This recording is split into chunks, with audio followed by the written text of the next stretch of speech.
Madam. రా బాబు, నువ్వేనా? అవును మేడం.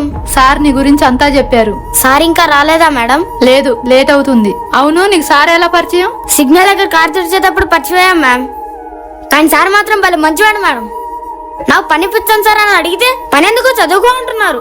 ఈ దిక్కులేని అడిగి చదువు ఎందుకు చెప్పండి? ఎంతసేపు నా చదువుకో అంటారు. నేను వదులుతాయినా చివరికి ఒప్పించాలే. మీ ఇంట్లోనే పని చేయడానికి ఒప్పుకున్నారు. అవునా? అవును మేడం. ఏంటి మేడం నవ్వుతున్నారు? నేను మీ ఇంట్లో పని చేయడానికి పనికిరానా? సార్ నిన్ను పిలిచింది పని చేయడానికి కాదురా, నిన్ను స్కూల్లో జాయిన్ చేయడానికి. మేడం ఏంటి మీరు అనేది? అవునరా, ఈ రోజు నుండి నువ్వు మా ఇంట్లోనే ఉంటూ మంచిగా చదువుకోవాలి.